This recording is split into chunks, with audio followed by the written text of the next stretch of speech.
Greetings.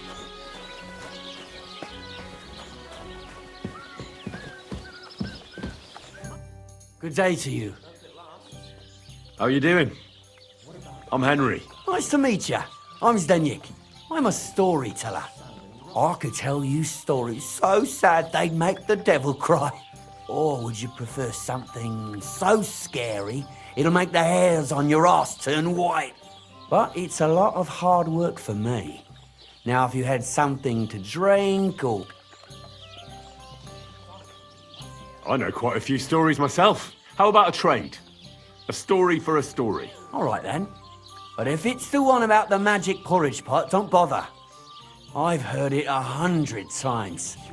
And that story always... Do you know the story about the boy whose pa sent him to steal an evil ogre's treasure? No, I don't. But unfortunately, the evil ogre, Kunesh... Is that all you got? You wouldn't get a single cop. Let's see. That doesn't sound any better.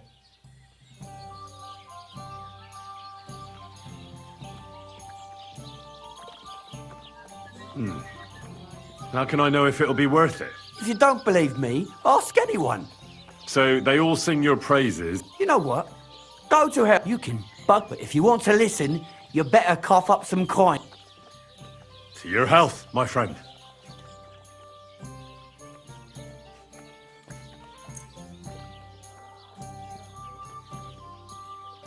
Thank you very much. I knew you wouldn't leave me high and dry. So what kind of story? I'm far too old for fairy tales. Tell me a scary story. One with blood and violence. Don't you worry. I've got just the one. I just hope you don't shit yourself with fear. So, once upon a time, there lived in these very lands 2 brothers. The older was called Kuba, the younger, Matthias. They were both woodcutters, like their father and his father before him. One day, at the height of summer, they were working in the woods. The air was as hot as a furnace, so Matthias went to a nearby pond to cool himself.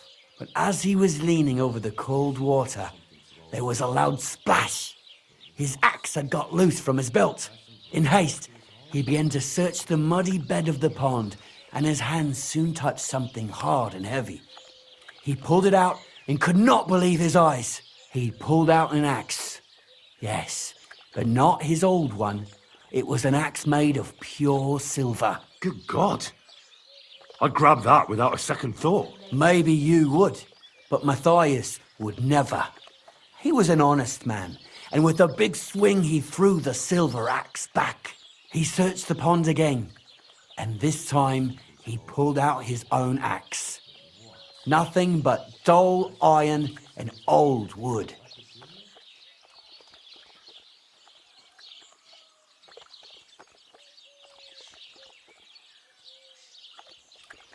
Wait, Matthias threw the silver axe back?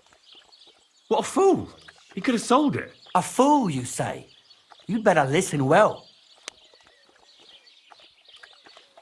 Matthias was just about to leave when suddenly a water goblin came out of the pond, silver axe in his hands, and he said, "You're a righteous man, Matthias, and for your honesty, you may keep both axes." Matthias, not hanging around for the goblin to change his mind, took up both axes, gave his thanks, and ran to tell Kuba all about it. Kuba, however, was not best pleased with his little brother's fortune.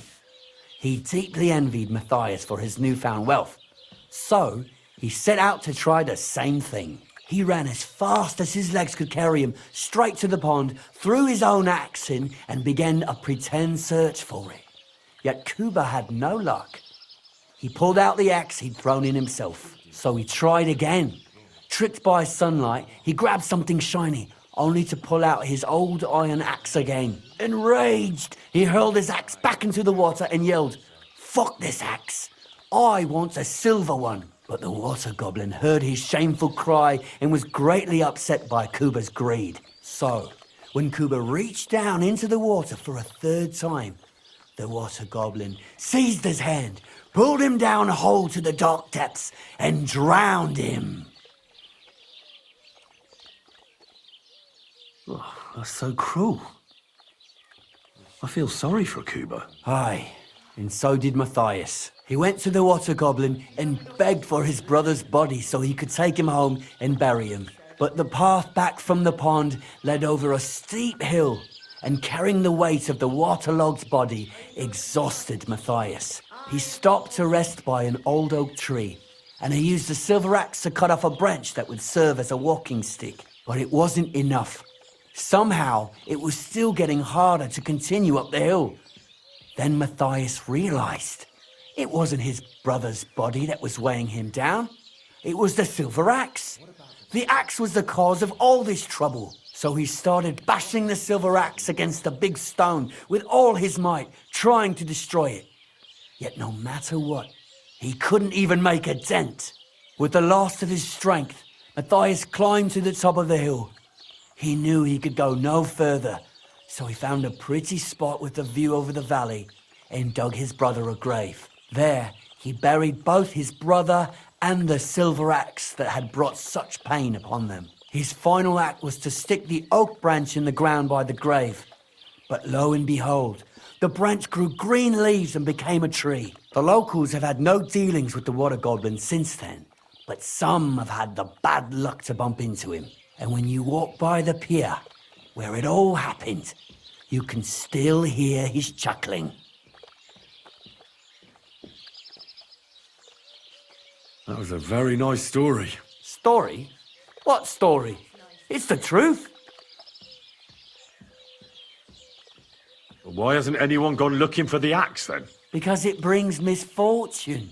Didn't you listen? Look for yourself if you wish. Rock Tower Pond isn't far from here. The Water Goblin's pier is somewhere among the reeds. But leave me out of it. I'm fine here with my drink. Take care, Henry.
Get up! By the weather, do you mean that old fallen tree? Have a beer. If I was under...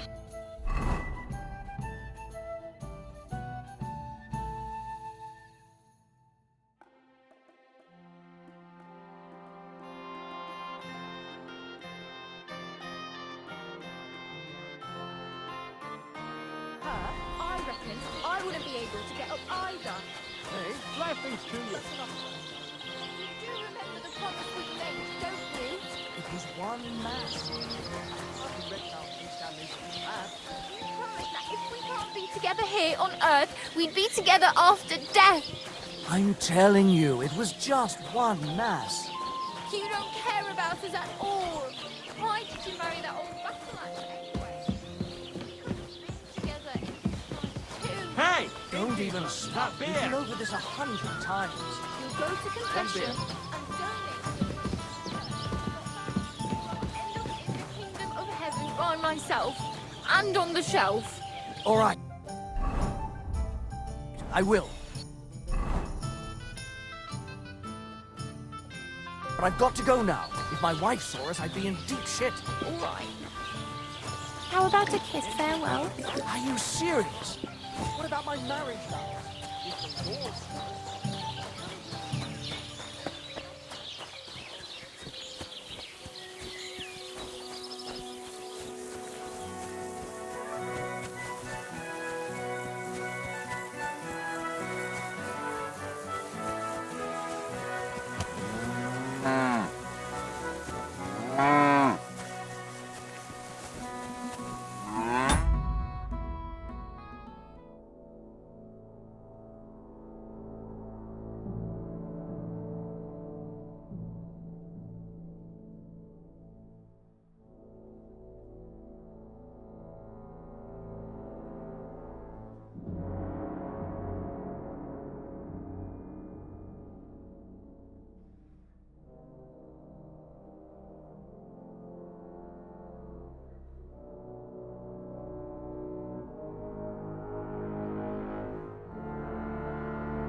God bless.